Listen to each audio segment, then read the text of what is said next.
Biksu Tong dan ketiga muridnya tiba di sebuah kerajaan India. Mereka disambut oleh tari-tarian khas negara tersebut. Biksu Tong ikut menari. Murid-muridnya speechless. Tapi malah ikutan menari juga. Pada suatu malam, Wukong merasakan ada yang janggal dengan kerajaan ini. Tidak terlihat satu anak kecil pun di sini. Ia lalu mendatangi Biksu Tong. Ternyata Biksu Tong sedang dalam bahaya. Di luar, Raja Iblis menampakkan dirinya. Ia bertujuan untuk memakan kitab suci agar memiliki kehidupan yang abadi. Ia mengerahkan pasukannya untuk menangkap Biksu Tong dan muridnya. Pasukannya membentuk formasi laba-laba. Wukong pun mengeluarkan jurus 1000 tubuh. Pertarungan pun tak terelakkan. Wukong mengeluarkan kipas raksasa untuk mengusir pasukan iblis. Serangan dengan ketapel api pun berhasil melumpuhkan pasukan iblis. Raja Iblis ini kabur ke sebuah pegunungan. Wukong mengejarnya di belakang.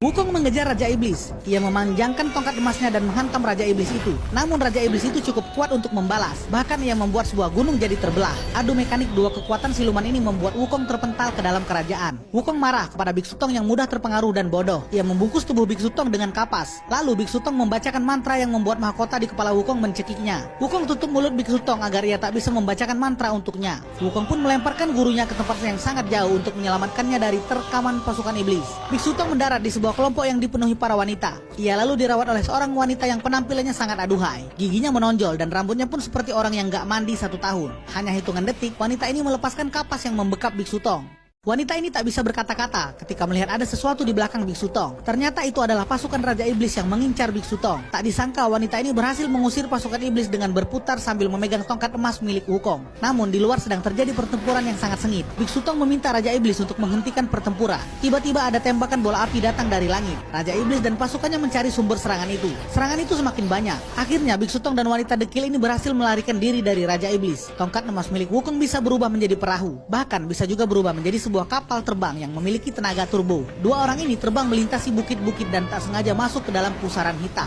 Ternyata itu adalah gerbang surga selatan. Wanita polos ini pun masuk ke dalamnya. Biksu Tong menyusul juga akhirnya. Para pengawal surga ini datang untuk mengusir Biksu Tong. Namun wanita ini melayangkan serangan dengan tongkat Wukong. Tongkat ini pun berubah menjadi tinjuan raksasa dan berjumlah banyak. Para pengawal ini pun kewalahan meladeni kekuatan tongkat emas Wukong. Biksu Tong pun kabur dari sana. Ia marah kepada gadis ini karena telah berbuat semena-mena. Karena tersinggung, gadis ini loncat dari atas tebing dengan memegang sebuah akar. Biksu Tong yang tak tega ini pun akhirnya menangkap akar yang menarik si gadis. Jadilah mereka berayun-ayun di sisi bukit. Gadis ini tersenyum tersipu malu melihat Biksu Tong yang tak tega untuk melepaskannya. Keesokan harinya, gadis aneh ini terus memaksa Biksu Tong untuk berkata bahwa ia mencintainya. Namun Biksu Tong enggan mengucapkannya. Ia pun pergi meninggalkannya. Gadis aneh ini pun memasak makan malam dengan harapan Biksu Tong akan kembali dan makan bersamanya. Ternyata gadis aneh tadi dalam bahaya. Biksu Tong tak tinggal diam. Lihat guys, orang-orang ini nungguin momen Biksu Tong lewat dari selangkangan si wanita ini. Dengan tertatih-tatih, dia menyeret badannya untuk melewati bawah selangkangan wanita ini. Semua orang bersorak-sorak ketika Biksu Tong berhasil lewat selangkangan. Tiba-tiba pasukan langit datang untuk menghukum Biksu Tong. Orang-orang yang mencoba menangkapnya pun satu persatu meninggoy. Biksu Tong yang sangat marah ini maju untuk melawan para pasukan. Ia bertarung sendirian. Akhirnya gadis ini kembali ke pangkuan Biksu Tong. Pada malam hari, sebuah benda aneh muncul dari balik langit. Sebuah kapal canggih yang berasal dari masa depan datang. Kapal-kapal kecil di dalamnya turun ke bumi. Lalu keluar pasukan bersenjata mengenakan seragam serba hitam. Seorang pria melompat dari balik barisan. Dia menantang pasukan bersenjata ini.